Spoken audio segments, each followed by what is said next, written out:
There we go. All right, so we start this morning in London, you guys, where the fallout from the Jeffrey Epstein case, it's now reaching the British royal family. So the man once known as Prince Andrew has been arrested and released in an investigation tied to Epstein. So Andrew, he is the younger brother of King Charles. He was taken into custody on suspicion of misconduct in public office. Police questioned him, searched his properties, and then let him go while the investigation continues. He has not been charged, but the case is active.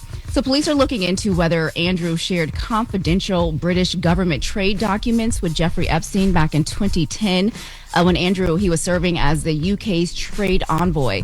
Now, this comes after the DOJ, they released those millions of Epstein-related documents. And some of those documents appear to show Andrew forwarding official government briefings to Epstein. Now, in Britain, misconduct in public office, it means abusing your position or mishandling official information. It is a serious crime there, and it can carry a life sentence. So Andrew, he's faced questions about his relationship with Epstein before the scrutiny began with a young girl named Virginia, and she was 17 years old. She gave an interview back to NBC a few years ago. Let's listen to some of what she had to say in her own words. First time in London, I was so young. Ghislaine woke me up in the morning and said, "You're going to meet a prince today." I didn't know at that point that I was going to be trafficked to that prince.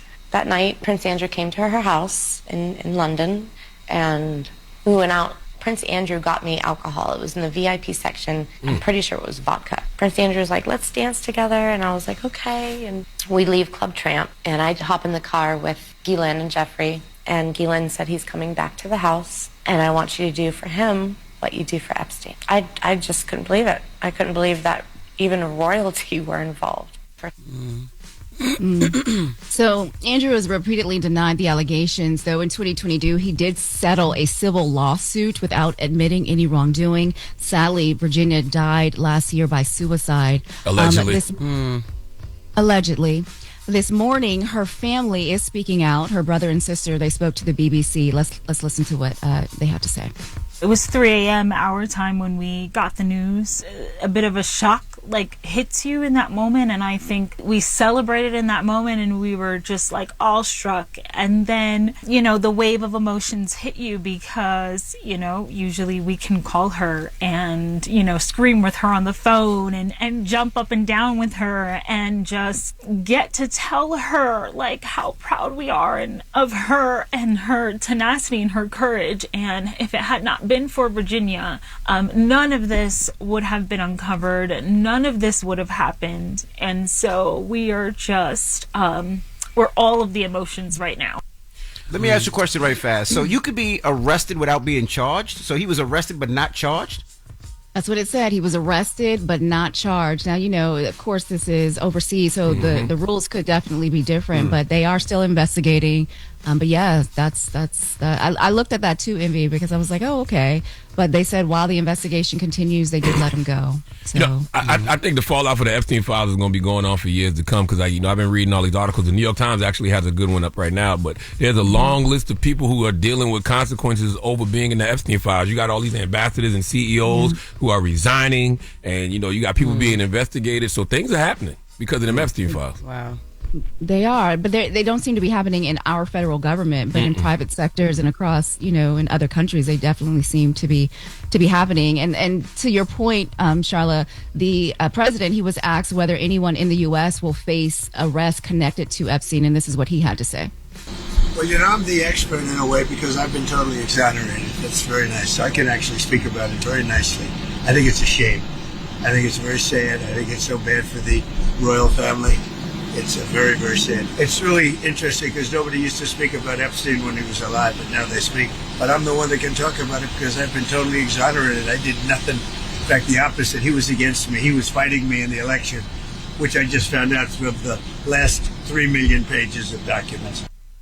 There's going to be consequences here in America, just not as long as this administration is in power. But if there's ever free and fair elections again and another administration comes in power, there will be consequences and repercussions.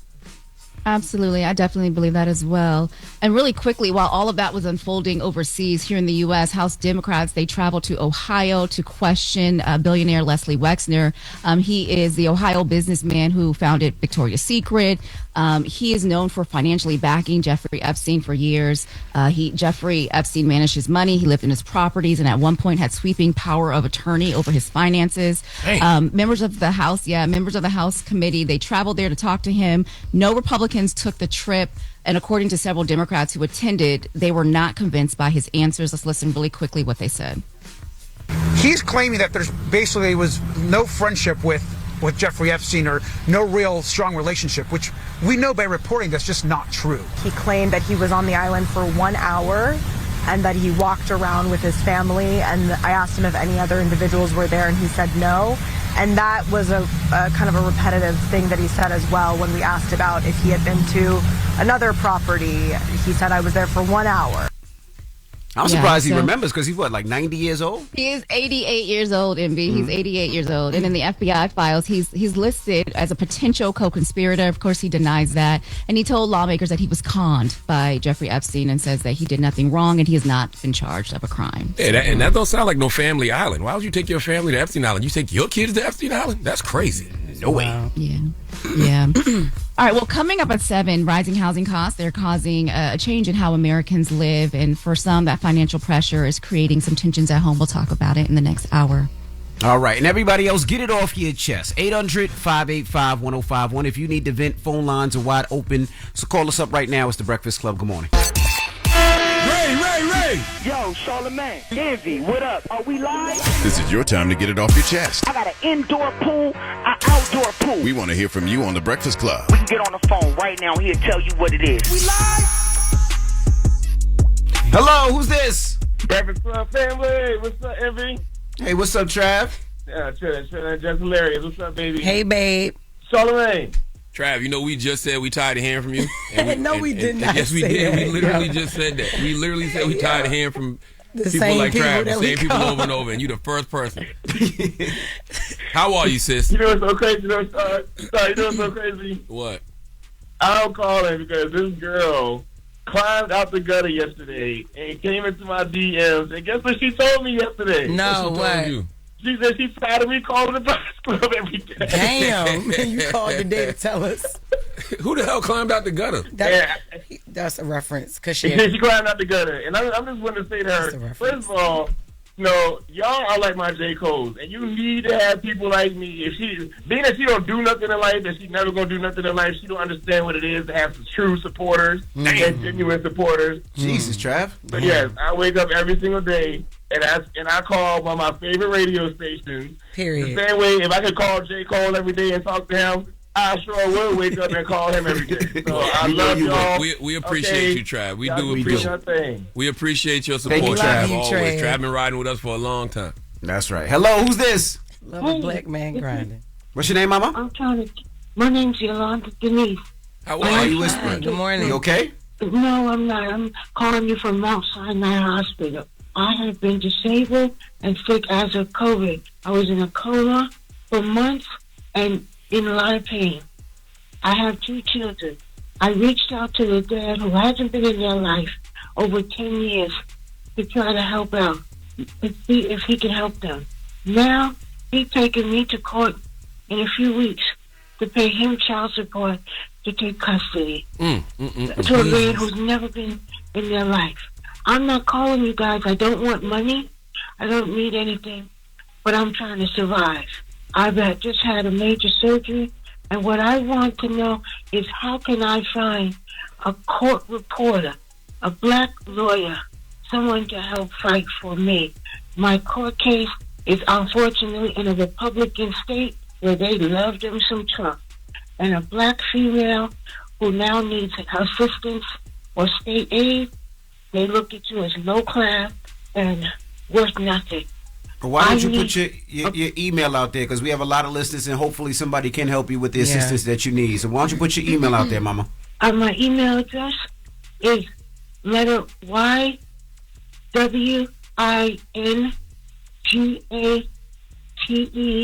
37 @gmail. And you can you should also try Top Dog Law. Now though, my finance is very minimal because I had to leave Virginia, come to New York to the hospital for care because I was dying out there. I need someone who understands. But raising black children, you notice, Jess, raising black children is different from raising white children. Yes. Jess knows that, ma'am, for one, but not half for the other. Please shut up. I never raised no white kids. She one and a half. She a Mexican kid. 1.5. But She not knows that, ma'am. black. She is serious, ma'am. She I'm can sorry. feel you 1.5%. I never raised a white kid, so I know. I'm sorry. But we got Ben Crump coming here next week too, though. So I'm gonna slip him your email as well. We're gonna put you on hold. Yeah, and say just we're save gonna get your breath. email again. Yeah. Well, the one great thing is Mount Sinai is one of the best hospitals. Like I told you guys about Mount Sinai saving my baby. So you are an amazing hospital with some great doctors, and hopefully one of our listeners can help you out. We put your email out there, and like Charlamagne said, Ben Crump will be on the show next week. So he can slide him your email as well. But and I'm get sure it off there's your a chest. lot of attorneys that listen to us as well. Yeah. But, Where'd she say she was at? Mount Sinai. She's in New York now. Hello, who's this? Y'all hear me? We can hear you, brother. Yes. What's up? Get it off your chest. Exhale. Well, good morning, y'all. First and foremost, thank you, and good morning to IDKMYDE, Jess, Charlamagne, how y'all doing? Good morning. Take us off Bluetooth if you can. You sound a little warped. So right now, what it is, I just wanted to wish my kids, a good day, and this is going to be a change of a lot for us. I just lost them in a custody battle, and it's just a little wild, a little rough. And during this whole thing, first let me just say, Daddy loves you, Noah, Damon, Rosalia, Ava, Gabriel, Jalise. I'm with you always. You guys need Daddy, you always know you can call me. So what's the arrangements? I know what you get them on a certain day. Sorry for you, brother. I'm only getting them on school breaks right now. That sucks. That sucks, man. And every other Christmas, every other Thanksgiving, so it's hard. I get it, my I'm brother. sorry, bro. That's hard. Damn. That's hard. Because there ain't even enough holidays in the year. And, I feel like as a father, you got to really micromanage your situation with your kids. Absolutely. I feel sorry for you, my brother. I really do. I genuinely do. I appreciate it. But what I hit even harder, though, is because when I got the news about this, I got so distraught, and I just lost myself on the phone. Like, I was crying. I wasn't in belief in my reality. And that caused me to have my third lateness at my job. It was like 20 minutes, but that 20 minutes was enough for the system to say that he can't be allowed back, so I lost my job. And it's just been one hell of a ride. Oh, you lost your kids and your job? Yeah. That's what he said. Yeah. I was going to tell him. I'm sorry, brother. He probably ain't got the bread. Damn. You can tell him. Yeah, sir. Order the book. We keep it up a lip right now. Me and my wife right now, we're holding it together. Since this all happened, she actually started her own business. So while I'm in the midst of looking for work and whatnot, I'm helping out her hustle. Yes, she sir. started her own her hair and boutique. If y'all don't mind, I'd like to shout out the business. Oh, please do. Absolutely. I'm glad you done moved on, brother. Yeah, we'll say we try, man. God don't like when you stay still do nothing. That's right. So my wife got a business out. It's called JoJo's Boutique. Y'all can find it on Instagram. Spelled JoJo's.BOWTIQUE 2025. JoJo's Boutiques 2025.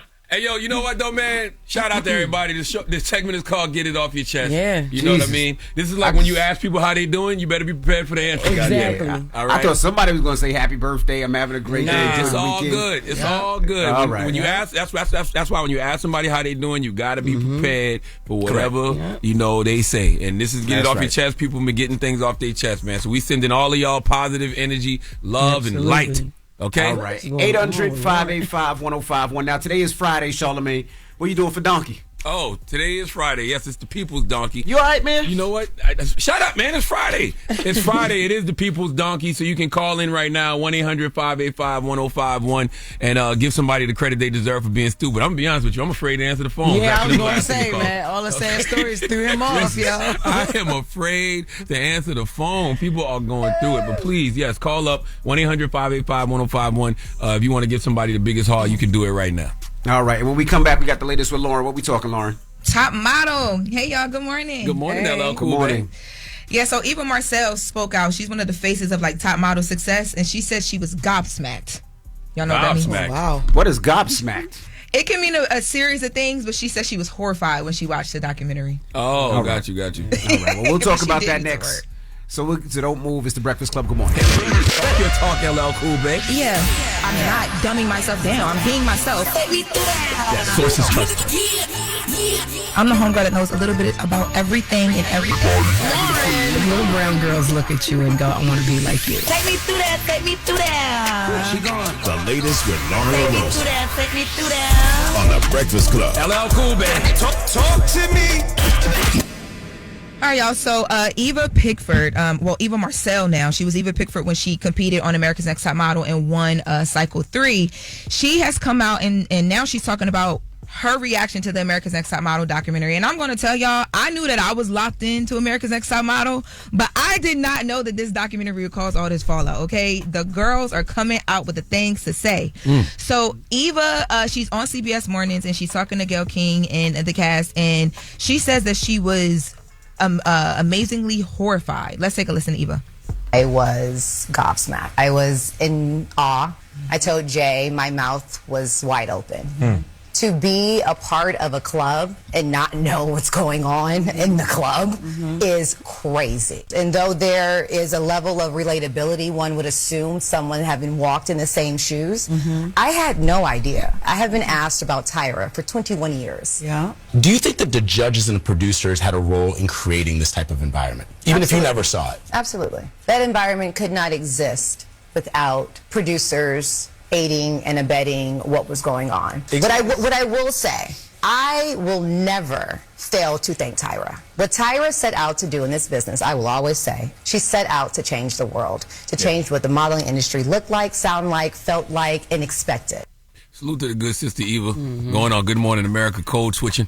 Don't nobody say no gobsmacked. Gobsmacked. I know what the hell gobsmacked was. Crazy. Yo. I was even gobsmacked. Gayle King was like, okay, so, it can mean this, it can mean that. So which do you mean? Because I think she knew you wouldn't know what it meant either. But I was trying to get Eva for us. I've been reaching out to Eva's team for like 3 weeks when I first heard of the documentary because I knew she was one of the girls that people want to hear from. But, but yeah. No, so they don't want to talk about that doc. I'm going to be honest with you. I want to watch that doc now just because I'm seeing all the drama. Like Winnie Harlow was supposed to be on Breakfast Club this week, but she changed her mind. Oh, they didn't just change their mind. They sent the email and said we need to put in writing that we're not going to ask her about America's Next Top Model. Oh no! I was like, what? I ain't never heard That that in my happen. 28 years of radio. Right, but what else are we going to ask about?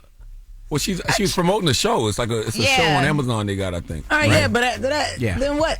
No, I'm sure we want to know. She had some other things they didn't want us to ask about too, but it definitely was America's Next Top Model. I was like, really? Damn. Yes. I mean, because if you watched the show back then, you knew that there was a lot of drama, but it was it was normal. It was normal back then. I'm gonna be honest. Like I did not know that all these years later people would care so much.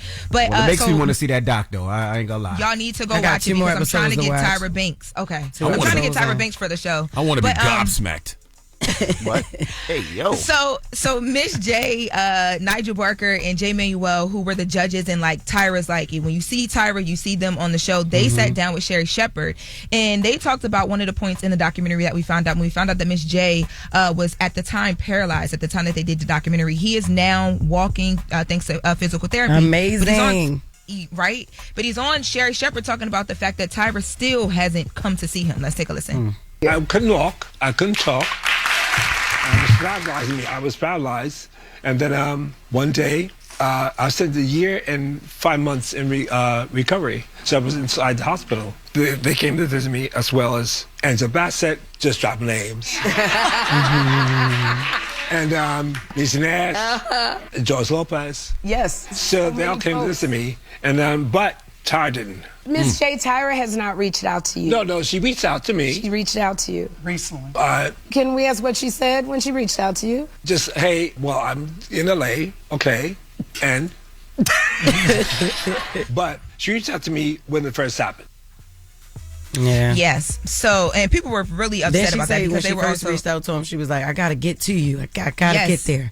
It hasn't happened she yet. never got there. Yes. She might be busy. I mean, she did reach out. But how close were they, really? Like, if it was just a No, show, maybe they didn't Miss speak J- English, were they close? The reason why Miss J even got to Top Model is because when Tyra Banks was on her rise and figuring out Runway, she was one of like the mothers that, or he was one of the mothers that like helped Tyra Banks, like.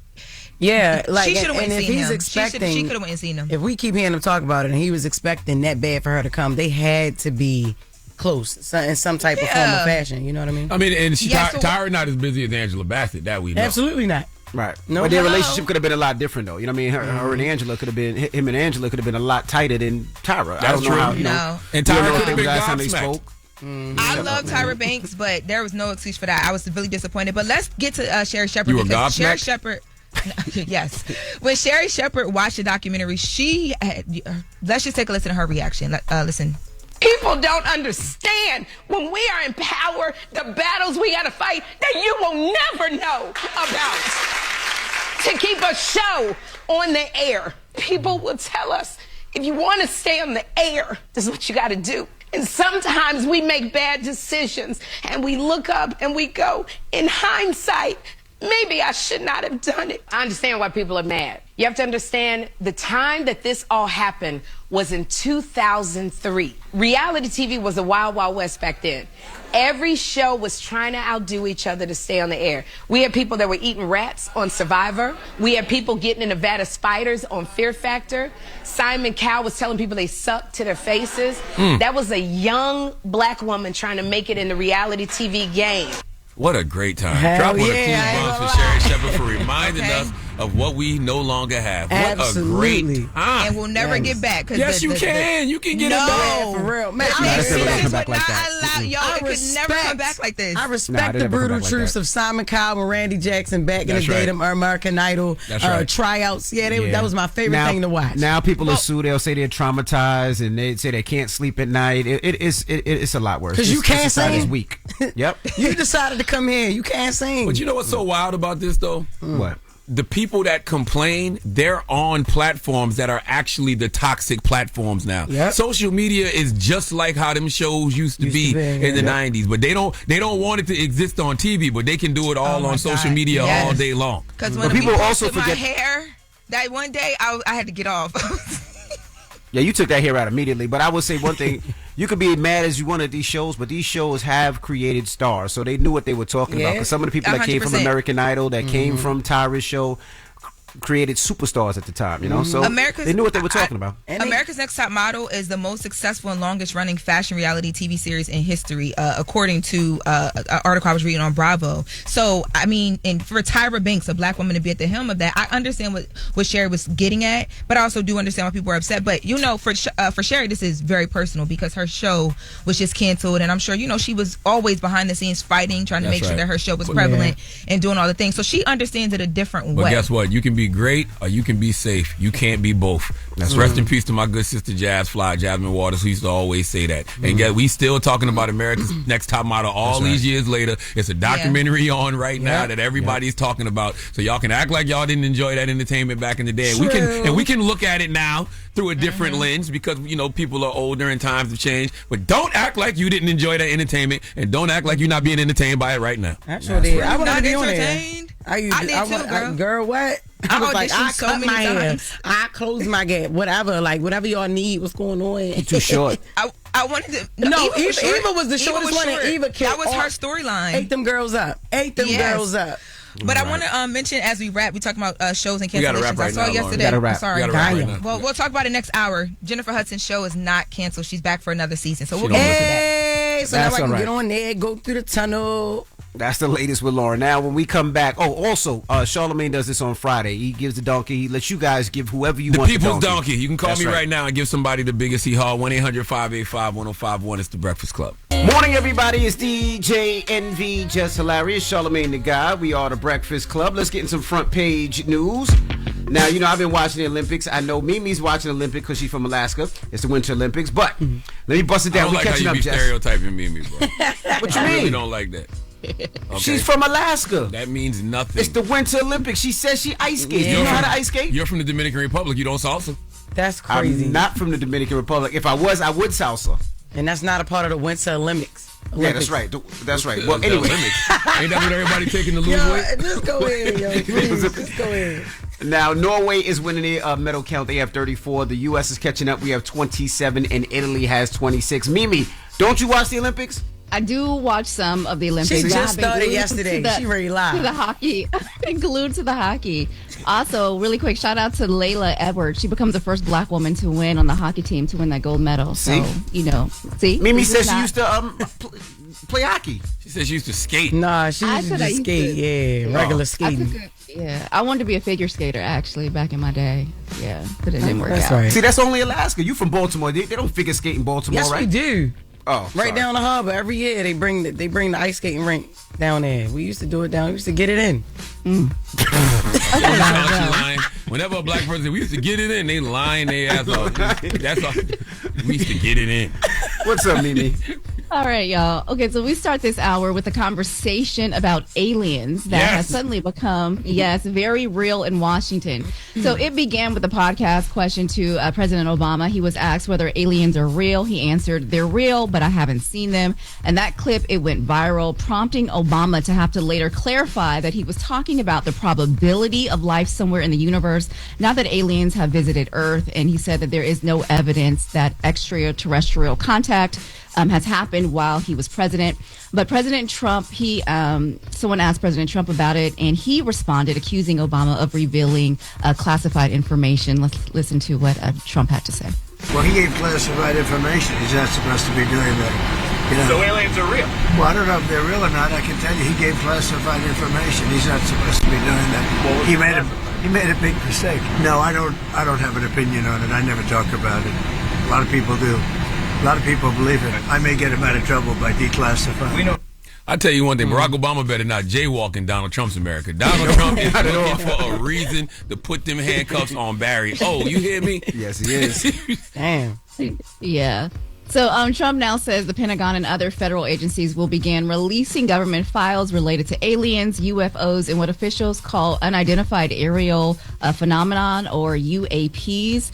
He made the post on Truth Social, and he said there's been tremendous interest in the topic.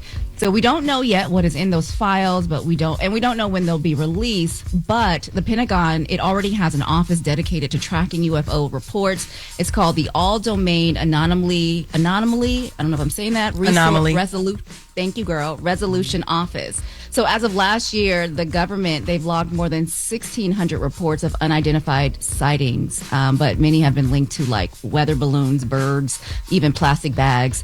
But they say that they will let us know if there's anything happening. And Pentagon officials say they found no verified evidence. But, we never know. The government scientists say that they have seen things that they can't fully or don't fully understand yet. And so that's the uncertainty that keeps the conversation alive. It's time. We can handle it. America and the world would not fall apart. They would not lose their mind if they found out extraterrestrials exist. We are ready. Do you know Speak for yourself. Do you know how arrogant and self-centered you have to be in order to believe that you are the only life form in all of these galaxies? We're not even the only life here on Earth. There's a variety of life right here on this planet. So you think the universe, God's universe, is not the same? Hundreds of billions of planets? Are you crazy? And I saw a flying saucer when I was 8.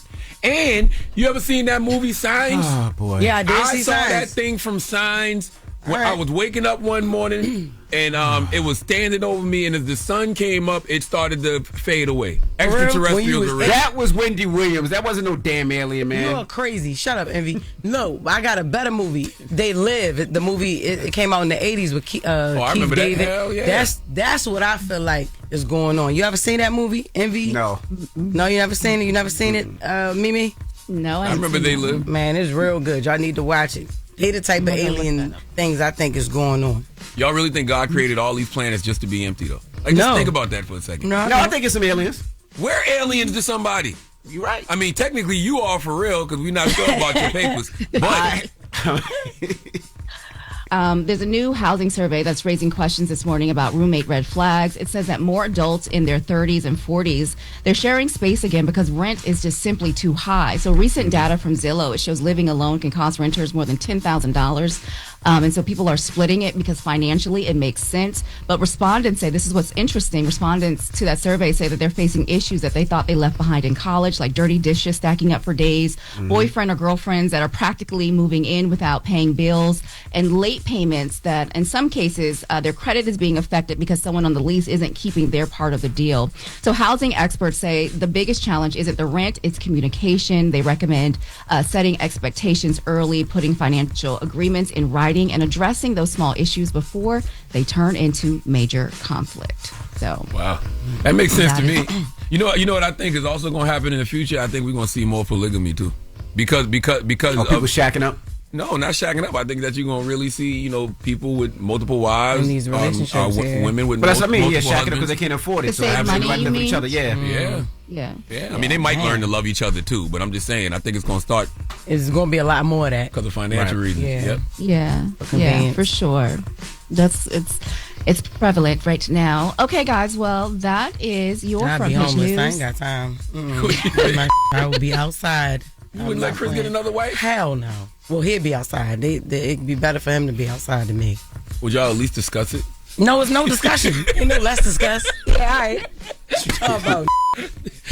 Please. What you meant for financial reasons? Nah, man. I'm not with none of that. People out here hurting. Yeah, all right. Yeah, all right. I'm gonna be hurting some people too. Don't ever bring it up to me. Another wife or a girlfriend. Yeah, all right. Might be the Mexican culture. Yeah, it's not my culture. They like to pile up and It do actually that. technically is our culture. That is absolutely African American culture. Well, something rooted in Africa. Okay. Rather. Yes. In Africa right now, you can have multiple wives in certain countries. Well, that's different though. They over there, we over here. I'm just saying. They over there, we over here. All right, thank you, Mimi. You are welcome, Envy. All right, well, that's your front page news. Mimi Brown. Follow me at Mimi Brown TV for more stories. Follow the Black Information Network and visit BINnews.com. Thank you, Mimi. Now, when we come back, the senior writer and editor of Forbes, Jabari Young, will be joining us, and we'll talk to him next. It's the Breakfast Club. Good morning. Morning, everybody. It's DJ NV, Jess Hilarious, Charlamagne the Guy. We are the Breakfast Club. Loren LoRosa is here as well. We got a special guest in the building. Yes, indeed. The senior writer and editor at Forbes, Jabari Young. Welcome, brother. Hey, man. Thank you for having me. This is a nice place. This is really dope. This is our new studio. You never been to the old studio? I haven't been to the old studio. In spirit, I was because I watched y'all on YouTube coming up as a kid. So, but this is pretty nice, man. Well, you are a senior writer and editor at Forbes. So let's start from the story. Well, how'd you get there? You know, man, we got to start all the way from the story, right? I'm originally from North Philly. Okay. And so it stopped. Appreciate that. Thank you. And it started there, as a kid, understanding I wasn't going to be in the NBA, right? I didn't have that skill set. And it's like, okay, what's next? And I decided that journalism was it for me. And so back then, you pick up the newspaper and underneath the news, the bylines, they got the numbers. And I'm like, well, who's this dude, Stephen A? And I call up the number and bam, Stephen A picks up. And that changed the trajectory because learning under him when he was back covering the Sixers in Philly, you kind of understand what you can be. And so I'm looking at him on billboards and just following him, and that kind of motivated me. And then in 2013, I get an opportunity to go to San Antonio, cover the San Antonio Spurs, and that obviously boosts my trajectory. Spent the year in Portland, covered the Blazers in there, and then in 2019, I get a call from CNBC. And they say, hey, you want to cover business? And I'm like, I don't want to cover no business. I don't know what those are the number with the channels, the numbers at the bottom. And it was Stephen A who called me and said, man, you don't know what the hell you're doing. You need to really stop and think about it. I was happy in San Antonio, covering Kawhi Leonard, covering Tim Duncan and the Spurs. That was great for me. But I was missing the big picture, and he allowed me to see that to his credit. And then that turned into an opportunity in 2022 when Forbes said, hey, you want to come over here and do that? And I said, yeah, but I don't want to just do sports business. I want to do something else. I want to, take this business thing and really expand it. And what better way to do that through the essence and the lens of your community? You know what's important about that story? I mean, number one, you started in sports, but the fact that you called Stephen A. Yeah. Stephen A. picked up and then decided to offer you mentorship. Yeah. I asked. Don't do that. Yeah, they don't do it anymore. I told closed mouths don't get fed. Right. Clarence Avant always used to say that. Right. And so, what's so funny? Being in San Antonio, I met this sister one time, and this is in the middle of me dating, and she came in. It's the first time I ever heard of a guy, Clarence Avant. And she says, man, I don't know. You remind me of this dude, Clarence Avant. I'm like, who the hell is that? And then the Black Godfather comes up, and then I just started studying him and understanding what made him special. And he just solved people's problems. Right. And so that just kind of motivated me to, take my career and take my craft and go to the next level with it. And again, I enjoy telling business stories about people who look like me. What was your spiel to Stephen A? Because I want other people that are watching this right now who might be seeking mentorship from certain individuals. Yeah. What did you say to him that you think made him be like, all right, pull up to the... Hey, man, can you teach me? I want to learn under you. Like, can you just, But at that time, Charlamagne, like, it was a different time, right? Yeah. Stephen A wasn't Stephen A then. We knew him in Philly because his name was all over the place and his face was on the billboards. But we didn't know of him as what y'all see now. He was just a guy in Philly. He was big, so he was more accessible. I had to talk to him on his two-way pager, right? Back in the day. That's when two-way pagers existed. And so, like, I just went up to him and said, hey, man, like, can you teach me? But not only that one time. You got to do that over and over again. Yeah. Like, I would be in my aunt's basement on Christmas Eve calling around people who mentored me that year, just saying, hey, I want that, man. Just wishing you a Merry Christmas. I hope you have a great family. That stuff builds relationships. And so when you do want to pick up the phone and say, hey, man, where's an opportunity for a job? You got those answers because it was Stephen A who introduced you to a guy named Mike Bruton. Mike Bruton knows a guy named Mike Larry. Mike Larry was at the Enquirer, now in San Antonio. One call gets made on my behalf. Bam, I'm in San Antonio. And my career changes. Wow. Charles Barkley would be very, very impressed that you dated a woman from San Antonio. I mean, listen, every time Barkley said that, I was like, keep saying it. Because I get all this gold right down here. Right? Because there's some beautiful women in San Antonio. And I'm like, yo, say that. I would retweet it. Yo, he right. Because I wanted it to myself. Right? And so there are beautiful people in San Antonio. Obviously, yes, there are bigger people everywhere. But I have no idea. See, what it was that he was always staying downtown. Yeah. When you go to downtown in any city, that's not the real representation of where you live. And so you got to go on the outskirts. And when you go on the outskirts, it's a whole different thing out there. Living downtown. But you see a lot of people down there, and they're downtown, and so your perception of San Antonio might be, oh, this is what it is. It's like, no, it's not. You got to get on the outskirts, and you got to know where people are. And so, so funny, from being from Philly, I met up with Malik Rose, who's always from Philly, and he had a whole bunch of people living down there. And so it was like, man, this is a whole bunch of people from Philly down there. So we became like, I'm at a second home. Now you talk about I'm sorry.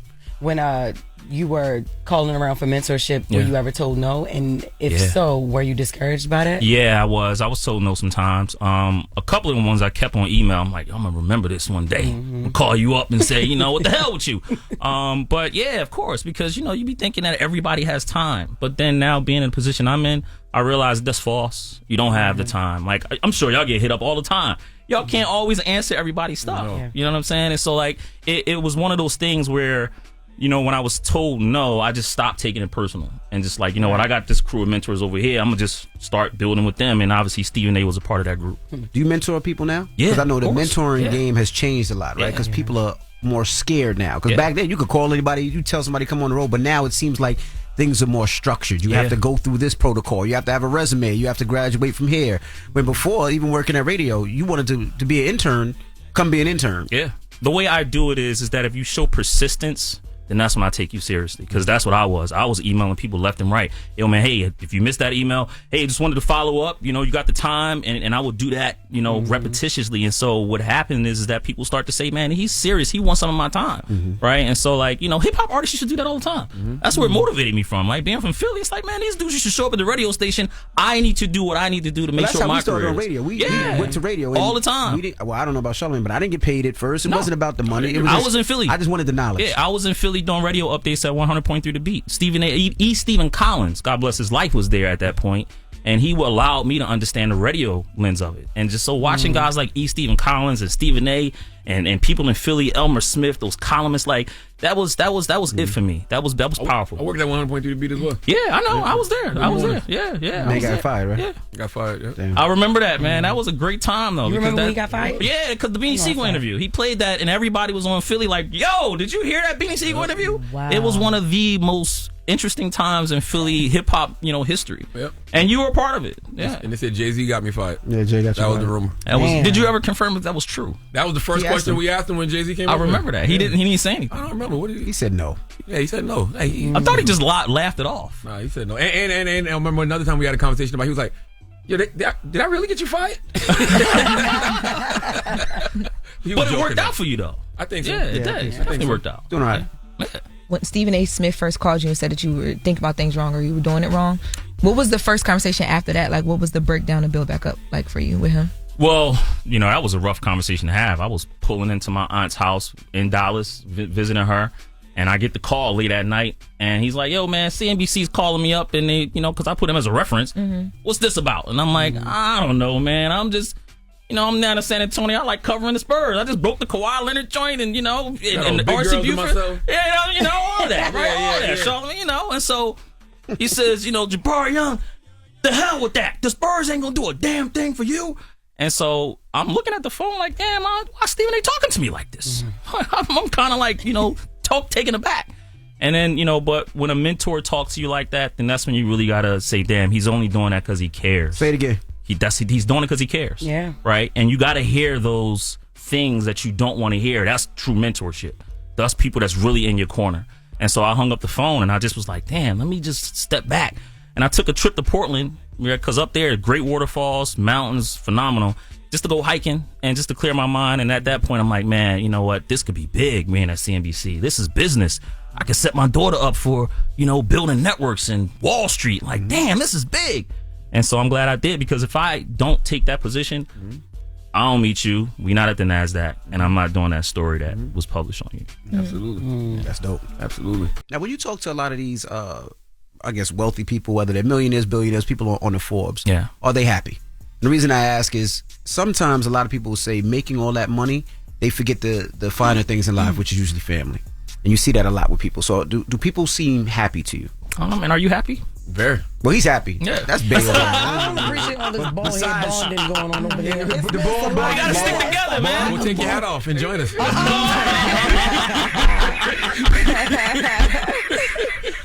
Besides, do people seem happy, or is it only focused on business? They do, Envy. They seem happy, man, but it's like you can't really tell because they could be putting up a front because it's Forbes, so they want to always, make it seem happy, like they're doing great. But I've heard horror stories. John Hope Bryan always says that, like, there are a lot of people behind the scenes with a lot of money that are not happy. And so, not rich in life. Absolutely. And so sometimes I'll call a few of them, and the day I'll call them is on New Year's Day, right? Because New Year's Day is such a calm day, but it's a great day to catch up with people because everybody's home. Yeah. Everybody's home. And I'll call around because, hey, man, thanks for calling me. Nobody's ever heard from anybody. It's like, so you got to treat them like human beings and check on them from time to time just to show that, this is a relationship. But some of them may probably be unhappy. And I would think because they got so much money where you trapped, you can't go nowhere. Like, I took the sub here today. The minute I can stop doing that, I don't know. My nigga, I ain't taking the sub now. I mean, I can. You can't. I can, but I don't want to. Well, yeah, because you're going to get not going to be no sub. No. I don't want to be. It's just too many people and stuff. But I want to be. Like, I want to be because I like the people watch. I want to see watch them on the street. I don't need to see a rat. Nah, yeah. You know what scared me from the subways in New York is when after 9/11, everybody kept saying the next terrorist attack is going to be the train. It's too easy. I was like, hell no. I never got on the subway since that. It's too easy. Yeah, it's too easy. I think about it all the time. If you've seen the movie the Leave the World Behind on Netflix, I actually think it's gonna be cyber attack. Like, think about that. Like, those planes was coming down. But I like taking this up, man. Again, it lets you people watch, and it keeps me kind of like, level headed. Where do you, when you're sourcing like what you're going to talk about, where do you get most of your leads from? Like, what inspires your stories? Just looking around. Right, I look at every morning. I usually go on Google's Trend, and Google Trend is great because you get to see what America's looking at, what they're searching for, and then I look at that, and sometimes it's like, all right, everybody's paying attention to that. Let me see what's on the left, and you just kind of look around and just find different things, and a lot of time when I find a project, it take me a while, to do it. So we have this list. The next piece I'm writing on is the Usher, but you look around to see what's going on, and then people sending you pitches, and then you're like, hey, wait a minute. For example, they sent me a pitch celebrating Black Effect 5-year anniversary, and I'm thinking like, oh, there's a bigger story here. Let's dive into this, and people know who Charlamagne the God is. I think this is a great business piece here, and I hope I was right. Did they ever send you the picture of Charlamagne sitting on Wendy Williams' lap? Nah, I didn't see that. You didn't? Child, please. I gotta hear before. Come on, Jabari. I didn't see it. Come on. I didn't see that. Never seen it. Because you gotta do your research to 200 million. Yeah, I didn't see that. I didn't see that for peace. Because I just remember the Jennifer Lopez thing.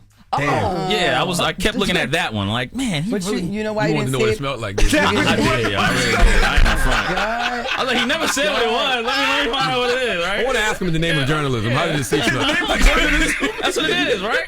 That's a perfect lead, right? If it smells like roses or something like that. What surprised you most when you did the article when you met him about Charlamagne? You know, he's very protective of his family and his space. Absolutely. I've never really saw that of him before. Wow. Mm-hmm. That's a real picture. That probably surprised And me. you kind of look like you're smiling a little bit. You usually don't smile. You Top of the world, baby. No, he's hurting. He's masking. He's masking. So we joke up here.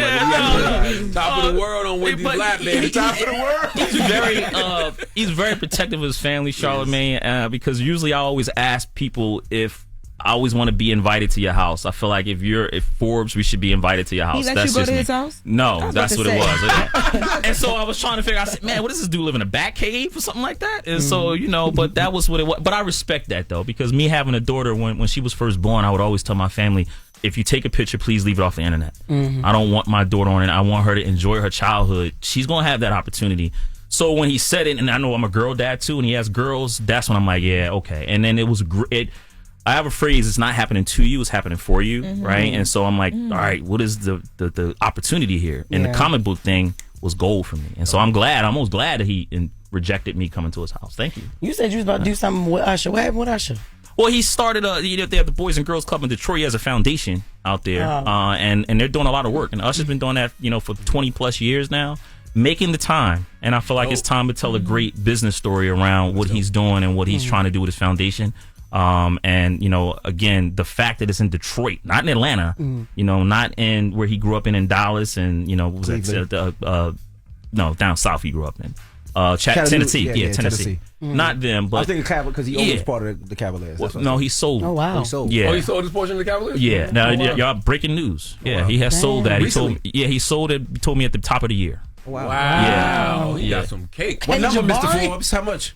I can't tell you that now because that's going to be in the story. Okay. Yeah. But I told y'all he sold it though. Yeah. Wow. That's what he sold me. Yeah. What's so interesting about that is when you do that interview and that article comes out, it is literally our job to amplify stuff like that. Yeah. Because we will amplify the bad news. 100%. Some happened at the Boys and Girls Club with Usher. Couldn't wait to come in here and talk about it. So you have to amplify stories like that. And Charlamagne, that's exactly why. First of all, I appreciate the opportunity to come here, but that's the reason, I'm so proud of the work that we're doing because, we can look up negativity around black people all you gotta do is open Instagram, look on Twitter or X or whatever the hell it is. But you don't see enough of our prominent individuals outside of the space of entertainment and sports doing great work, right? Doing great business, right? And some of them don't want to be found, but then I guess some of them people ain't just paying attention to them. But I am. Let's talk about the Forbes Black 50. Why is a list like the Forbes Black 50 so important in like this social climate? Because it offers you an opportunity to see what's going on in the world of alternate investments, private equity, private credit, venture capital. You're seeing people with assets under management that's controlling money. One comment that was made for me was if you see a black individual managing $1 billion for someone, right? White, black, Hispanic, doesn't matter. That's big in this country. $1 billion, right? And so I wanted to just amplify those people who are doing it, right? They have assets under management. They're raising money. You know how hard it is to go out and ask people for millions of dollars to raise money, right? Yeah. And the fact that these individuals did it and look at the assets under management that they've accumulated, it's like, we need to really be talking about these individuals and not only that, amplifying them, right? And putting them on the map so we can create our next wave, as John O'Brien always like to say, silver rights over civil rights, right? Our next wave of leaders in the business community. And hopefully this list helps accomplish that. Hopefully this list helps improve the ecosystem because a lot of times we don't know each other either. We got people doing stuff here, doing over there. And I feel like that's one of the bad things about our community, right? We're so, spread out and not knowing each other. And hopefully this list improves the ecosystem and it just gives that next generation of an individual that's in Black America, say, hey, you know what? I might want to go this route. Did you ever experience any pushback for creating the list and such? Like, for black leaders and entrepreneurs? You get them on the X apps of the world. Oh, Forbes creates this list and black and this and that. And it's like, we're not talking to you. So it's like, if you ever on a train and you talking to your friend and somebody says, well, I would do it this, is looking at them like, was I talking to you?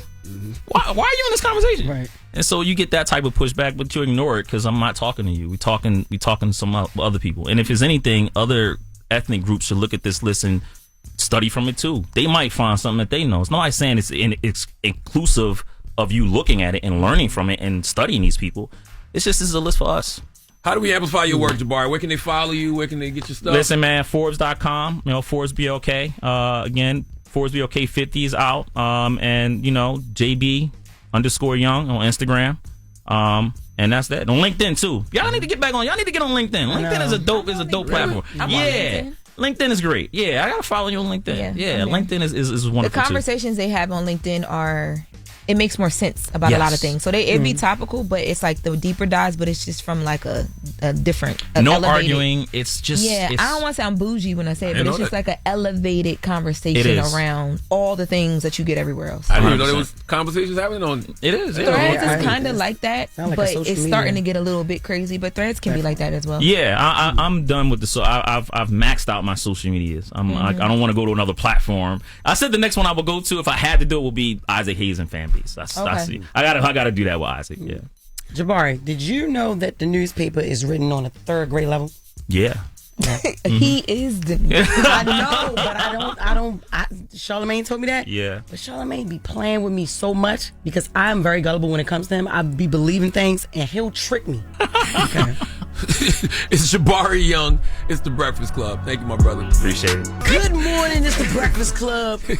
Ain't nobody that excited to have sex, man. What you talking about? This song about ain't nobody that. Y'all be that excited? He be that excited. You should. I mean, you're doing it with someone you love. That's, I guess. Yeah, but it's the way she said it. Yeah. How many of them is it? I don't know. That was Gunna, wasn't it? Yes, man. Yes. Got a lot of them. It's the world's most dangerous morning show, The Breakfast Club. It's time for the latest with Loren. Loren be coming with straight facts. Made it. She gets them from somebody that knows somebody. She gets the details. I'm the homegirl that knows a little bit about everything. She be having the latest on this. The latest with Loren LoRosa. Sometimes she have facts, sometimes she have details, sometimes she have a little bit of everything. Well, it's the latest. Brought to you by Top Dog Law. On The Breakfast Club. Talk to me. Top Dog Law. Top Dog Low.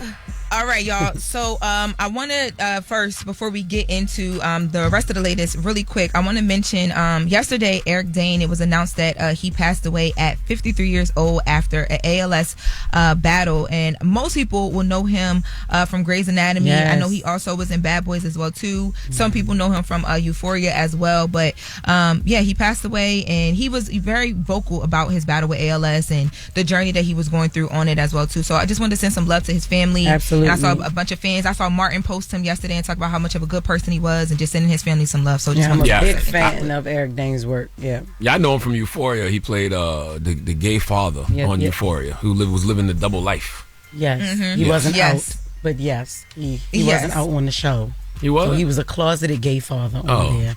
Yes. Okay. Well, yes. Well, shifting gears. You make it sound like I outed him. It's a TV show. Okay. It did sound like you outed him. That's what it is. All right.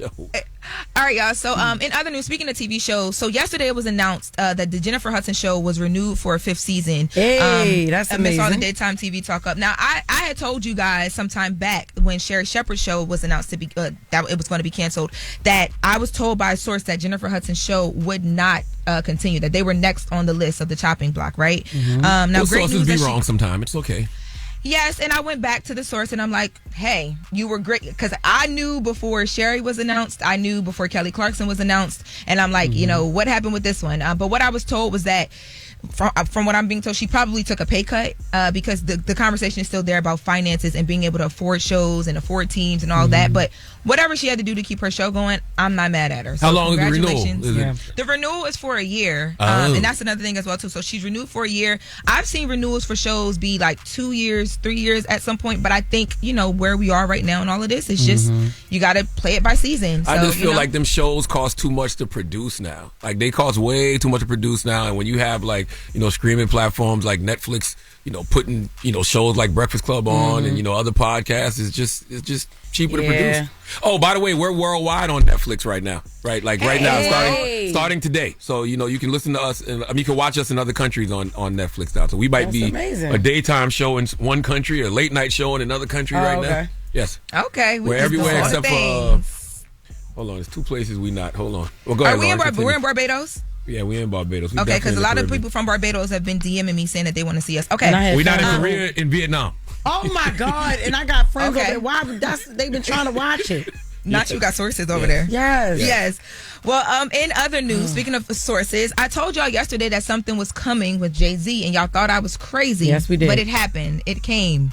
So Jay-Z, yesterday, it was announced by Roc Nation. That was just nasty. I just feel like I need to pause you just because. And it came. That was just disgusting. Ooh, it came. Continue, though. That was disgusting. Yesterday, Roc Nation announced that Jay-Z's Dead Presidents, the original Dead Presidents, is now available for streaming. And this is the first time in 30 years that this has happened. And not only is it available for streaming, but you can also purchase vinyls. You can purchase actual CDs as well, too. And for those who don't know, I don't know if everybody knows, but Dead Presidents was the lead single on Jay-Z's Reasonable Doubt, and they're celebrating 30 years of that album, which was his breakout album, but that was the breakout song. So it's like a collector's dream if you're a Jay-Z fan. Amazing. I love that record, and I don't know why I feel like I've been listening to that record my whole life. I never even noticed it wasn't on streaming service. Yes. Well, because Dead Presidents 2 was available. So when it was first released, it was Dead Presidents 2, but that was, they like re-recorded it a certain way or something like that. But the original one now is there. Yeah, this is different. This is different verses on different one. verses, different production. Like, yeah. No, it's the same beat. Well, from what I read via Complex, they said the production was done. Maybe it was like a just I got ears. So this is mastering why type of thing. I don't know. That's like this the is two why dots the over two the dots was Y. over the Y Yes. because something was coming down the pipeline, and Loren LoRosa knew first, but we thought she was crazy. Me and some of the fans, and y'all did think I was crazy, Yes. but I mean, Everything was all good just a week ago. About to start bitching, ain't you? Ready to start snitching, ain't you? I'll forgive you, weak ass. Hustling just ain't you. Yes. Dead Presidents. I know that's right. Go ahead, Charlamagne. Which was also one of my favorite movies. All right, Lauren. Lauren, what else we got, Lauren? Girl so over here got Tourette's. T-Pain posted something yesterday on his Instagram that I definitely want to play on air. He's talking about burnout, and he's being really honest about it. Let's take a listen. I kind of been just not communicating with a lot of people. If you have texted me and I have not texted you back, I do want you to know that is on purpose. After Super Bowl, I realized that I accidentally burnt myself out. I've been saying yes to everything, anything that anybody asks of me, I just jump to it. I do everything. And for about 2 years now, I have not really done anything for myself. I was supposed to go on tour this year. I've canceled the tour. But yeah, man, I think I just needed peace. I didn't plan this out. It's just been a lot of people texting me, asking me to do for them. And I know will check Instagram before they check on their people. So I just want to chill. I don't need show money. You're not gonna. I don't give a how much you willing to pay, unless it's. I mean, if it's crazy money, I can't do it. I just don't want to. I get it. It's called boundaries, and sometimes you get tired of peopling. I don't like peopling all the time. Like, and people like to make their problems your problems, and like to make their urgency your urgency. No. I totally get it. No. Yeah, he said he sounds fed up too, didn't he? Like he just sounds like I'm done. 100%. And in another part of the video, he was saying how like he never understood Andre 3000 more than ever right now, because Andre 3000 like he gets away from the people. He's doing the flute thing, like he's doing what he wants to do for himself, and I totally get it because burnout. Doing the flute thing, okay. And the worst thing, man, is when you sitting around and you don't want to people, and somebody texts you and be like, "Yo, man, hit me, it's important." Yes. Not to me. Or like you said, remember you said yesterday when somebody sit around you and they go, Charlamagne, when you huff and puff, he not gonna ask you what's wrong. Don't come by me sighing. And nothing is ever important to him unless it's important to him. I'm just simply saying, like, if I don't feel like doing anything important in this moment, don't bring me into your level of importance. Okay, hit me right now. It's important. I ain't got time for nothing important right now, man. not right now. I don't feel like doing nothing important at the moment. You know, people should ask when they hit you about things or anybody. They should say, "Hey, do you have the capacity for this right now?" Yes. Or like, I do that. That's Before my I jump, I'm therapist like, says. "Hey, That's how do you real. feel about what you going through right now? Can That's you talk?" right. Like, I try to be, I try to be empathetic. Because nobody ever takes that into consideration. We all got our own individual lives, and we got our own things going on. What if I'm in the middle of my own importance? And now you hitting me talking about you got something important. I don't have time for your level of importance right now. I got to deal with mine. True. Well, speaking of dealing with things that are important, we have an important matter. We need you to come to the front of the congregation, Charlamagne. DJ Khaled, he's tired of you. I told him to stop leaving these big people alone. Damn. What happened? Well, he's What not he as say? big no more. DJ Khaled responded, and I think he's responding directly to Charlamagne. He doesn't say his name, but let's take a listen. DJ Khaled posted this yesterday. You could take this for motivation. You could take this for inspiration. You could take it for whatever you want to take it. But I promise you, there's no shortcuts to success, and there's no shortcuts to more blessings. You have to show up, and you have to work. I talk the talk, and I walk the walk. I have new aspirations, and I have new goals, and I want it off, and it's coming off. I'm sitting on a golf course green because I just got done doing 18 holes with no golf cart. Yeah, you might think that's easy, but I do it every single day. I wake up every morning while you're hugging your pillow, putting slob all over it. You know, the pillows with the zippers on it. You're inflicting wounds and cutting your face and your teeth dirty and you're staining the pillow. You don't act like you don't see it coming off. That's on you. You see, it's not what haters see. It's what God sees. How's that to be? I'm up early in the morning. I do morning radio. You up early in the morning, but you was your child. You was on this radio the other day. All I simply he said said if was, you don't see his neck, it don't matter. All I simply said was, I'm tired of seeing Khaled in these weight loss commercials with these weight loss sponsorships, and he not losing no weight. Yeah, he had a Weight Watchers deal. He didn't lose a pound. He was on the elliptical every morning. We ain't see him lose no weight. Yeah. Now he got the We Gov thing. He didn't seem like he was losing no weight, but I guess he is. I hope he does. He's saying while we are drooling in our slumber on them old ass pillowcases, he is up walking from hole to hole every morning. I don't want that man to be fat forever. I want him to lose weight. Same. Okay. I know Charlamagne pillowcase is not old. You got $200 million. You got. I don't know what you're talking about. I don't know what you're talking about. But I am glad. I am glad Khaled is losing weight. I'm glad that he feel like he's losing weight in his neck. Next is the titties. Okay. We don't want you running around screaming, "We the breasts." We don't want none of that for you, Khaled. We happy like you a losing weight. Ass stud. That's gonna be crazy. Big titties. We happy Khaled losing weight. Khaled, we are happy for you. Keep going, okay? Yeah. Keep going. And like I said yesterday, he got inspiration. In fact, Joe lost weight and kept the weight off. Rick Ross lost weight and kept the weight off. Khaled is the next in line. I'm happy for that, brother. Go ahead, do your thing. All right. Well, yes. I'm happy for these brothers, man, because I remember I just saw a video of Rick Ross. I think it was somebody from TMZ walked up on him, was talking to him, and he smelled what kind of sausage that man had just on his breath. Yes, but Rick Ross has come a long way from that. He don't do that type of stuff no more. Absolutely. Yeah. Yes. Right. That was the latest. Yes, thank you. Yes. Oh, wait, hold on. I got to tell somebody something. All the people listening. For any accident, big or small, you gotta call Top Dog Law. They sponsor this segment. Shout out to Top Dog Law. Yo. Oh, and 3 years ago we lost a legend, and today is his birthday. Sidney Poitier, happy birthday. He would have been 98. Yes. I think that both of you are two of the most random people I've ever met in my whole life. We have birthdays on the page, and I have to say them. It's my job. And I have to say Top Dog Law. That is true. That is absolutely true. Coming up next, we got Donkey of the Day. It's the People's Donkey, so you can call up 1-800-585-1051 and give somebody the credit they deserve for being stupid. It's the Breakfast Club. It's your time to nominate a donkey of your own. Remember now, it's how they choose. Call in now, 800-585-1051. Donkey of the Day for Friday, February 20th. You know, every Friday we do the People's Donkey, man. This is when you get to call up and give somebody the credit they deserve for being stupid. All you got to do is dial 1-800-585-1051, and you can give somebody the biggest hee-haw. So, good morning. Who's this? It's Regina from Houston. Regina from H-Town. Who you want to get the biggest hee-haw to, Regina? Oh, my God. I want to give the biggest hee-haw. I don't want to say his name, but I went on a date this weekend with this agent. Now, you got to say his name. This is Donkey of the Day. God. You got to say his name. We're gonna call him CJ. Okay, CJ from Houston. He's an agent. All right, what happened? He got upset at me because I wanted some coffee. Ego too big.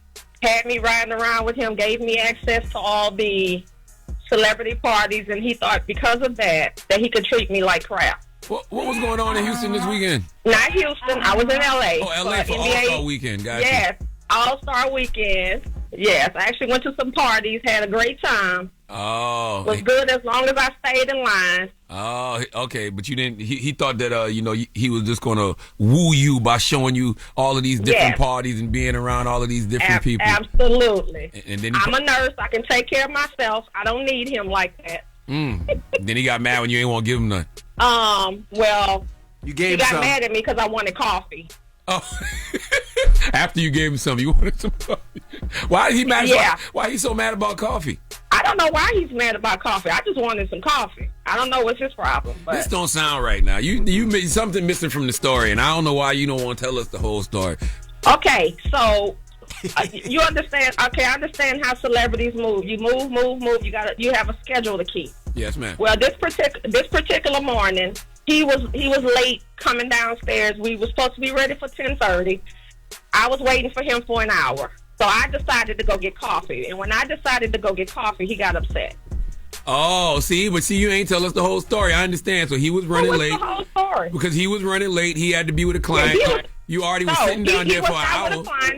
No, he had me waiting for an hour. That's what I'm saying. You was already sitting down there for an hour, so you wait till he come down and say you want to go get coffee.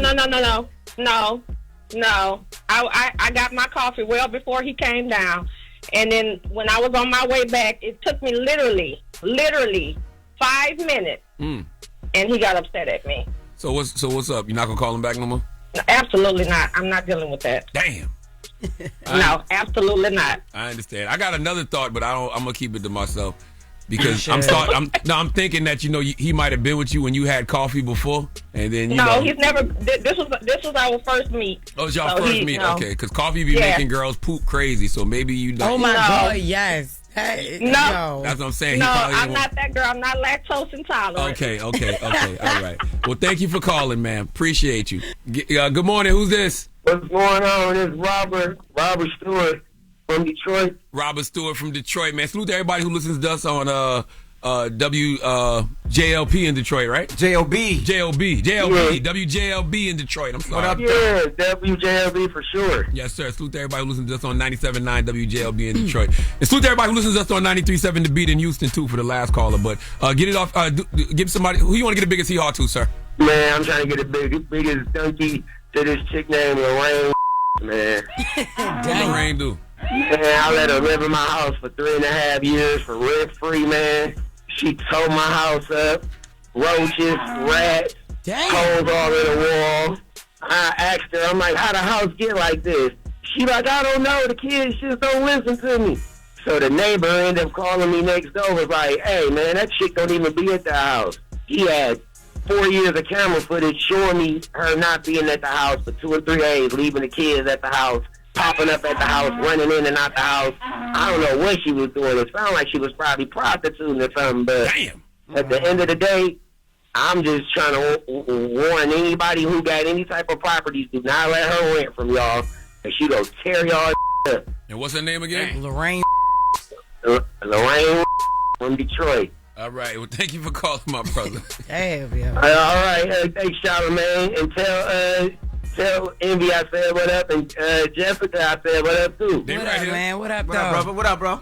Hey, and Jessica, I think you know my homegirl, Joanna.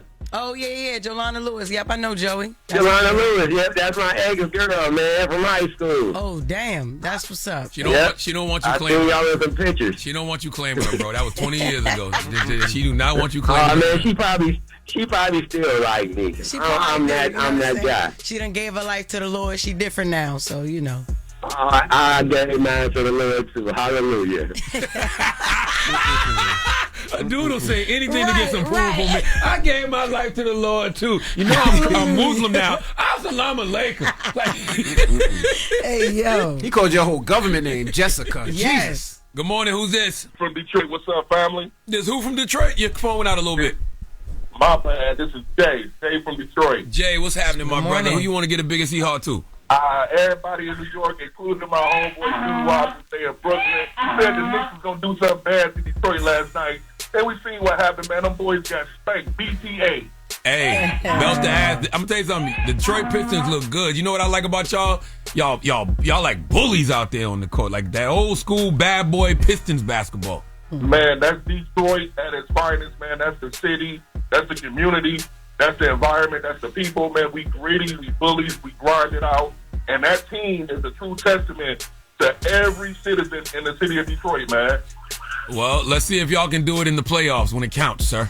Is Lauren still in the studio right now? Yeah, she right here. LL Cool Bay. I'm here. LL Cool Bay. She the finest thing walking, man. I swear for God. How long you how long you been blind, brother? When did you lose Hey, your yo. Hey, as soon as she came on the Breakfast Club, I guess that's when I went blind, sir. I know that's right. I appreciate you, Jay. Good morning. Who's this? Good morning, Charlamagne. This is Wendy. How are you all? Hey, Wendy. How are you? Who you want to get the biggest hee-haw to? First thing, I want to give the biggest hee-haw, not just of the day, but of the years, to Tyra Banks. Damn. The floor is yours. Continue. Yes, I want to give her Donkey of the Years because she could have definitely reached out to Miss J. And the reason why I said I'm not going to ruin it for you and DJ Envy, but there are reasons why she could have reached out to him. No, go ahead and tell me. I'm going to watch anyway. Okay. Tell us. Okay. The main reason is that she herself introduced Miss J as the one who taught her how to walk when she was 15 years old or 16. Wow. So if it wasn't for Miss J, she would not be Tyra Banks. Wow. Okay. So see, that's good information to have. Yes. So for you to not even make her, I don't even know, not even to apologize, make a video, something to reach out to this man. You can fly back from wherever you're living now, because you're not living in the States anymore. You could fly back and give that man a hug and say, "Oh my God, I'm so sorry." I agree with you. No, you're right. Especially if she taught her how to walk. Like, if she taught you how to walk, then he basically gave her the foundation for her career. Absolutely. Oh yeah, definitely. Well, thank you for calling. Good morning. Who's this? This guy Joe calling out of Yonkers. Joe, you got to turn your radio down a little bit, brother. My fault. I'm in my garbage truck right now working. Hey, we appreciate your service. The only thing I hate is when y'all be blocking the road in the morning, man. Think about the rest of us trying to get to work. If y'all get out the way, let us do our job. Maybe y'all can get to work. Y'all the ones in front. We need you to get out the way. This is the most dangerous job in the United States right now, being a garbage man in New York. Why? Tell me why. Because people's always texting and driving. They don't even pay attention. Oh, got you, guys. I see what you're saying. Who you want to get the biggest hee-haw to? For Morgan County Jail in Alabama. What happened? Jarvis Moore posted a video of John Scott. He had died. Black man died in the jail last year. Allegedly, they trying to fire the man for storing the inmates for honey buns. Damn, I ain't see that story. I got to look that one up. It's on my Instagram on Snack Brothers Vendor. You said they trying to fire the brother because he had a honey bun? He supposedly took 7 honey buns from inmates, and that's why they're trying to fire him now. Allegedly, because he posted a video of a guy getting killed in the facility. That's crazy. If you check my Instagram, Snack Brothers Vendor, you will see it's posted on my page right now. I'm gonna definitely go check that out, my brother. Yes. Yes, sir. Thank you for your service too, man. Salute to all the garbage truck drivers out there. The only thing we need y'all to do though is when we in the city trying to get to work in the morning, please think about all of them 20 cars that y'all be having backed up because y'all want to be in the middle of the road. They not gonna think about it. They don't care. They be riding the line in the middle. Can't nobody get past them. They don't care. But we do that every Friday, man. 1-800-585-1051. You can call up and give somebody the biggest hee-haw. It's the People's Donkey. Or you can go to the iHeartRadio app, click on Breakfast Club, and leave a message. Yep. That's right. Now, let's open up the phone lines. 800-585-1051. During front page news, Mimi reported that it's tough out there, and people are, I guess we could say, shacking up. Mimi Brown. Let's listen. There's a new housing survey that's raising questions this morning about roommate red flags. It says that more adults in their 30s and 40s, they're sharing space again because rent is just simply too high. So recent data from Zillow, it shows living alone can cost renters more than $10,000. And so people are splitting it because financially it makes sense. But respondents to that survey say that they're facing issues that they thought they left behind in college, like dirty dishes stacking up for days, boyfriend or girlfriends that are practically moving in without paying bills, and late payments that in some cases their credit is being affected because someone on the lease isn't keeping their part of the deal. Damn. So I'm sure there's a lot of people living that life. You know, I'm sure there's a lot of adults who have had to get roommates because of the economy. Yeah, so that's the question. Would you do that? Are you doing that? 800-585-1051. When I first met Mercedes, who's my business manager, assistant. Big footy Benz. Oh, don't say that. When I first met Ben, she was actually in that situation. She lived in a house in Jersey, and she had pretty much 5 roommates that she didn't know. They were renting rooms, and they had the same common area, the same kitchen, and the same everything because it was expensive. But, you know, she has her own crib and everything now. But back then, that's how she survived. It was like she couldn't afford rent. So it was, you know, you break it down with 5, 6 people, and but it makes all the financial sense in the world. Yeah, but that's the thing. It's so dangerous too. It's kind of scary because you don't know who you living with. You know what I mean? Like unless you're living with people that you know, like your family members or but friends. he said she ain't know none of them, so it's kind of like a group home situation. You just had to trust that you were safe. Yeah, and trust your valuables. Trust that they're not knocking in your room when you're not there. Or, sneaking in your room or whatever. Well, she was pretty big, to your point. So watch your mouth. No. I love how big she is. Yeah, Ben's 6'7", size 13 in men. Not 6'7". Yeah, I wouldn't want to knock on that door. Beautiful sister. I wouldn't knock on that door, man. Oh my goodness. 800-585-1051. What else I was thinking too, though? How many people are going to be forced to practice polygamous lifestyles in the future because of this? Because it's not just going to always be roommates. Forced. You know what I mean? Well, not forced, but you might think about it for financial. Happen. Like yo, man. The one guy, he can take care of both of us. But you know what? There's a lot of women making a lot of money. That's right. Yeah. And it's vice versa. No, you're right. But what if it's a lot of men? What if it's all dudes living together and they just like, let's give it a whirl. You know what I mean? Just call up. All right, man. Let's open up the phone lines, man. It's the Breakfast Club. Good morning. Made it. If y'all talking about it, we talking about it. It's topic time. Call 800-585-1051 to join into the discussion with the Breakfast Club. Morning, everybody. It's DJ NV, Jess Hilarious, Charlamagne the Guy. We are the Breakfast Club. Now, if you're just joining us, we're talking about a story that Mimi did during Front Page News about Mimi Brown about pretty much shacking up. This ain't shacking up. These are just people who are roommates. Yeah, just roommates. They're just trying to get it done. Because you look at rent, and rent can go anywhere from probably about $2,500 to $4,000, and people can't afford it. So what they're doing is they're renting out rooms where it's like you have your own room, but you're sharing a common space, which is usually the kitchen or the living room and areas like that. But people can't afford it, so you're seeing more and more and more of that. And like you said, also, people are like, look, if the man can afford it, he might be able to have a couple of different girls. Or if a woman can afford it, have a couple of different dudes. I think that the economy is going to really make people get into more polygamous relationships. I really do. And it might be vice versa. You might have some women that's out here making enough money, and might have to have these two dudes like, yo, we gonna all be one big happy family. Yeah, and they're gonna have to be all right with it. You just never know. I never had a roommate. You know what I'm saying? I mean, me and my wife have lived together. Even back in the day, but I've never had a roommate. I never had a roommate either. Well, y'all didn't go to college, but only in college I had a roommate. But outside of college, no, me neither. So what? It don't matter when you never go to college. How was that two men sharing the same toilet? It was three of them in there. Two cheeks on. Yeah, it wasn't even just two. I'm so hyped talking about you went to college. You sharing the dorm with all the talking about it would let me spin. Yeah, all right. I don't know what college you went to, but Hampton University was a 2-bedroom, 2 toilets. So we had our own. Oh, you had your own toilet. We didn't have to share. There wasn't cheeks on the same toilet. Remember when we had? Remember Dramos, our old board up. Dramos had a roommate. And him and the dude was sharing the same toilet. No. Just say what? He was grown or he was young? He was older. He got so mad when I was like, yo, y'all sharing the same toilet. Y'all putting the same cheeks on. It's the truth, because if you think about it, if he got crabs and then you use the toilet after him, that crab is hanging on to that toilet. Nah, jump on you. Man, forget the crabs. The ass warmth. Yo, like when you sit on when you sit on the toilet after another man and you feel that warmth, and then what if you get bricked up a little bit while you sit there? But y'all do that every day at work. Never. No. Y'all don't know who sit on them toilets before y'all. Nobody sit on my toilet.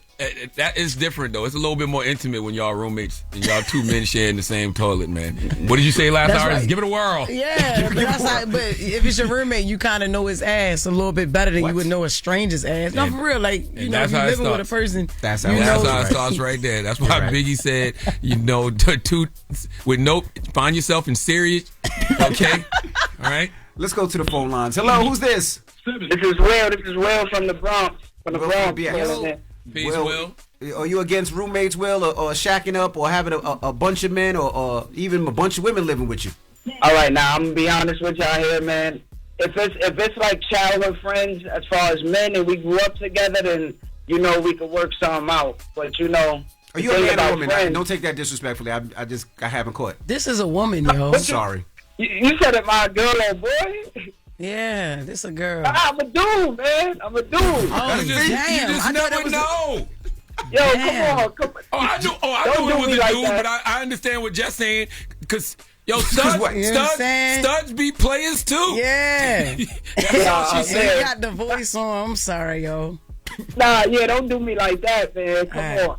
But I ain't against it, man. It's just sometimes when it's with friends, it could be a financial issue that could mess up a relationship, a friendship. You know what I'm saying? Definitely. Yeah, thank you.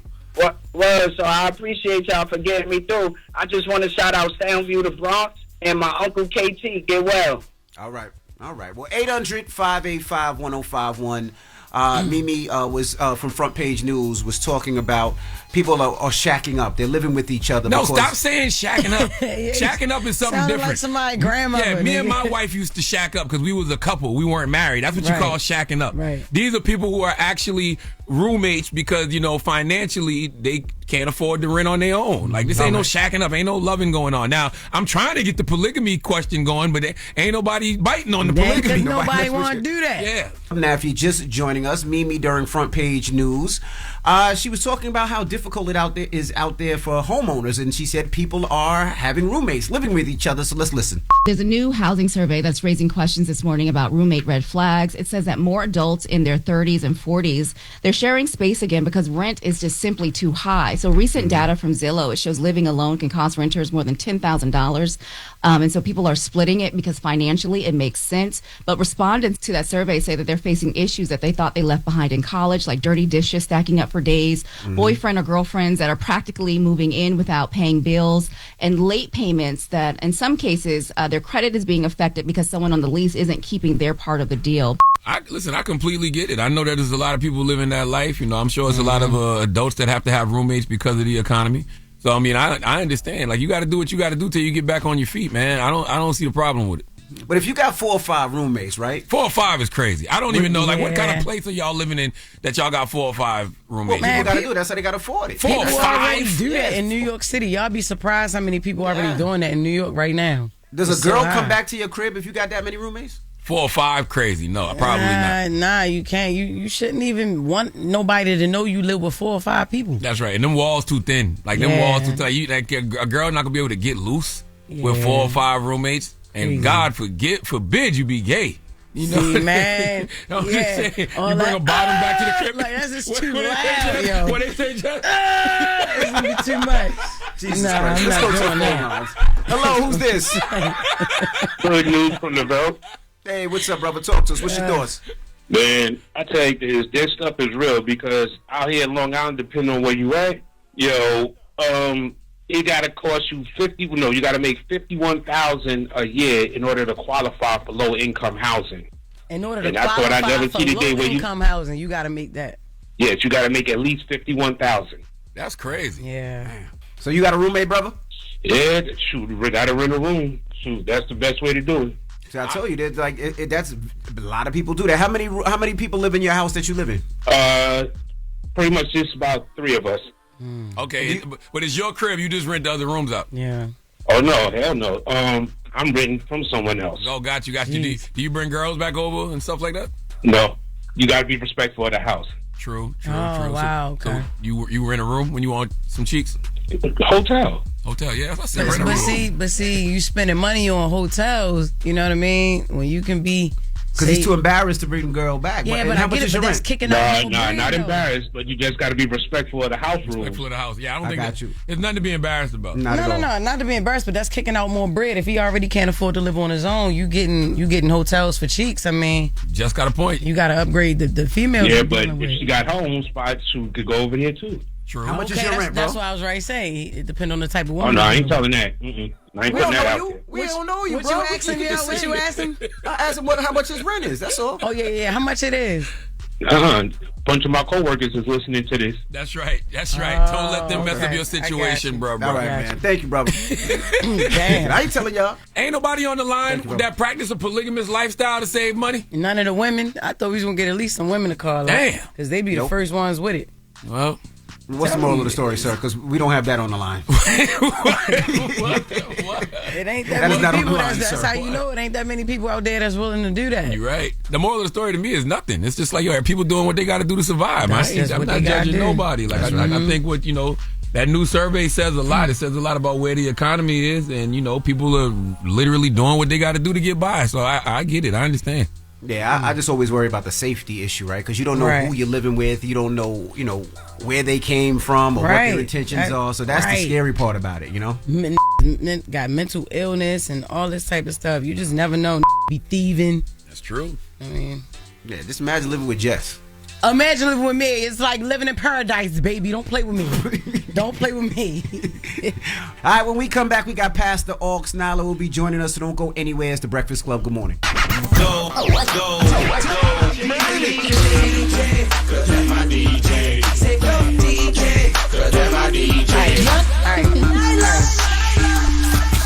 Yeah, DJ, come spin, now come spin. Big Nyla Symone. It's very important to let people know that Nyla is a DJ. That's why it says "Go DJ" in the intro. For people who don't know, yeah, the Twitch channel at the J. Cole Brooklyn Public Library event where like, oh my God, I didn't know Nyla DJ'd. I'm like, how do y'all think I got the? Well, that's our fault. We don't do a good enough job of letting people know you DJ. It's all good. You're a DJ. That's why she's up here playing new music, because she's an actual DJ. But at the end of her segment, she always shouts out certified. Always stuff. Like you always do events. Yeah, you're a DJ. True. It's okay. I'm working on doing like a tour, so going to like smaller cities and DJing. So maybe that'll help with exposure. But I want to get into some records today. I'm actually going to start with this Nipsey and Bino record. I was curious to see how you felt about it, because I actually like it. I haven't heard it yet. I haven't heard it yet. Okay. It's called Reckless. I mean, I love hearing Nip, you know what I'm saying? But it just makes you sad. It makes you sad because I just feel like, I don't know, man. Nipsey being tragically taken from us just always feels like a glitch in the Matrix. Yeah. Like that wasn't supposed to happen. You know what I mean? Yeah. So, it feels, it's good to hear Nip, but then it's sad too, because it's like, man, so much greatness was stolen from us. Yeah. Understandable. Yeah, I know you really love it. I didn't know if I could play it or not, but it is really sad. Also, Little Papa's passing is actually really sad too. Yeah. And Slade, DJ Slade, Lil Jon's son. That's two people I was cool with in 1 month. So you knew Slade too? I knew both of them, and both of them committed suicide. Jeez. Oh, I didn't know Slade committed suicide. Yeah, I heard Lil Papa yesterday. Yeah, man, mental health is real, man. Like that's why I always be encouraging brothers, to go to therapy and just, like if you need somebody to talk to, find somebody to talk to. Man. It just makes me feel bad because they didn't seem like anything was wrong. Anything was wrong. Okay. Depression doesn't have a face. Yeah, that's why it's good to check on people too. That's right. Yeah. See, but okay. To try to up the mood a little bit, let's go into this Larry June, Currency, and Alchemist, Everything Allocated. I like it. Mean. Tough. Mean. I like the beat. I like his voice, the tone, everything. Nice. Larry June also has this record coming out. Well, he's featured on it. It's coming out next Friday. That I want to shout out, but I don't know if I'll have the time to. But anyway, Larry's on a run. But Larry. What? I just like that his name's Larry, because that's my dad's name. And that's my middle name. Okay. Larry. Oh, your name is Leonard Larry. Leonard Larry. You know what? God. You should use his ad-lib on the show. The good job, Larry. My name is Leonard, but my middle name is Larry. My daddy's name is actually Larry. I just like that Larry's are repping. Leonard Nobody Larry. ever wants to have Larry as a rap Larry. name. Leonard Larry. You were LL. LL, ladies love me. All right, don't drag it. It was just LL and it stops there. Yeah, like what? All right, we're gonna get into our R&B bag. This one is from Baby Rose featuring Leon Thomas, and Leon Thomas really did his thing. But Baby Rose's voice is so unique. I love it. Okay, Baby Rose. I like it. If you're gonna be named after a sex toy, you better sound like that. Listen, you gotta make them. My God, Baby Rose. Wow. So stupid. Nah, you sound dope. That toy is not. First, Baby Rose is a girl. Second of all, but she does have like a. That was a girl just now? Well, no, that was Leon's part. Thomas. But then they started doing like a little duo. She sounded like a strong stud if it would have been a girl. I was like, damn. First of all, the toy is not called Baby Rose. It's just called Rose. Rose. They have different sizes. A Baby Rose for like a little. You know what? All right. Let me do this last record. It's from Foggy Raw. Now I'm excited. Foggy Raw is actually from the DMV. I've known him for 10 years, and I finally got the chance to interview him. And he's finally dropping this project. It has Alicia Keys on it, John Legend, Ari Lennox, a few other people, but this record is called Boyfriend in Your Brain. It gives me I Want to Be Down, but I don't know if I like his voice on it. Yeah, it gives I wanna be down. Yeah. Yeah. Okay. Yeah. It does feel like I want to be down. Foggy does have a very distinct voice, and kind of like his thing is like jazz, R&B, poetry. Yeah, he style. has that voice. Maybe that wasn't the beat for that tone, that voice. But yeah, fair enough. I've seen him over the years do like poetry slams and like he dibbles and dabbles. So that's why I think that album is going to be cool, something different. I thought it was cool. The beat was dope. The hook was dope. I didn't really hear it. I couldn't really understand the verse what he was saying. Man. Okay. Yeah. All right. Couldn't fair see enough. it. Looked a little foggy. You know what? That was actually good. I can't even handle that. That was good. Yeah. All right. If you guys like these records, make sure you guys tap into the Certified playlist. You can go to certifiedvibe.com or you can follow me on the gram, Nyla Symone with a Y, Nyla Symonee. And yeah, I'm gonna be in Atlanta this weekend, so tap in. I want to go outside. Hey. Big Nyla, what you doing in Atlanta? Oh, you know, a little something. Oh shucks, a little something. You got what? No, I'm getting in the studio with You don't have to say. Oh. You stop following the pressure. Oh my God. Please don't ever get Nyla in an interrogation room. Like, my God. We didn't even offer you no chicken wings, no nothing. There's a little bit of pressure and you ready to fold. All right. Damn. I wasn't going to say no names. I'm just going to say I'm getting in the studio to work. Right. We'll be back with the People's Choice mix, which is DJ Envy's mix, where he doesn't even play what y'all want to hear. Shut You know up. what I'm saying? No, because he'll be like, call us right now, 1-800-585-1051 for your request. The mix is already done. Okay? It's the Breakfast Club. Ain't nobody got no secrets up this way. Morning, everybody. It's DJ Envy, Jess Hilarious, Charlamagne the Guy. We are the Breakfast Club. It's Black History Month. What we doing today, Charla? Man, every day during Black History Month, my guy B-Dot does a podcast on the Black Effect Podcast Network called I Didn't Know, Maybe You Didn't Either. And today he's talking to you about Haiti, okay? The Black Republic that terrified the world, the Haitian Revolution, okay? It created the first free Black Republic and sent shockwaves through every slave-holding nation on earth. But B-Dot, the floor is yours. The Black Republic that terrified the world. Introducing Haiti. Know-it-alls, welcome back to another episode of the most anticipated podcast, especially in February, on the Black Effect Podcast Network, entitled I Didn't Know. Maybe you didn't either. And these next 7 episodes, you need your digital passport. That's right. I told you season 5, we had some twists and turns and some places you can't even drive. So make sure that digital passport is straighty. We taking off in about 90 seconds, so don't be lady. If you got a significant other, please bring a datey.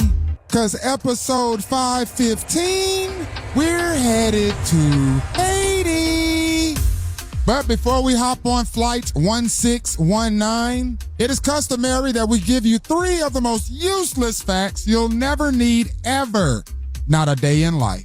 Up first, Haiti is the only nation in history founded by formerly enslaved people who defeated their enslavers. Your second useless fact, France forced Haiti to pay for its own freedom, and they didn't finish collecting that money until 1947. That independence debt was about 150 million francs. That's the equivalent to $21 billion in today's money when you factor in the interest and the lost economic growth. France literally invoiced freedom for Haiti and didn't finish collecting until 1947. That is wild. And your third useless fact, Haiti's revolution scares so many slave-holding nations that they tried to erase it from the history books, which is why we're putting it in today's episode of I Didn't Know. Maybe you didn't either. So let's get your passport scanned and board flight 1619 to Haiti. And I know one thing I want to know. If Haiti is the only nation in history whose enslaved people defeated their enslavers, then why are they the poorest country in the Western Hemisphere? I didn't know, maybe you didn't need. I didn't know. I didn't know, maybe you didn't need. I didn't know. I didn't know, maybe you didn't need. I didn't know. I didn't know. I didn't know. I didn't know. So here's what they don't frame correctly. Haiti ain't the poorest country in the Western Hemisphere because the Haitians failed. Haiti is punished because the Haitians succeeded in the late 1700s. Haiti, at that point, they was called Saint-Domingue. Man, it was the richest colony in the world. Not the pride of France. It was the money printer for France. Sugar, coffee, labor stolen through slavery. Then the enslaved African said something that the world just wasn't ready to hear. Nah. Just like that. Nah. Meeting adjourned. And what followed wasn't just a rebellion.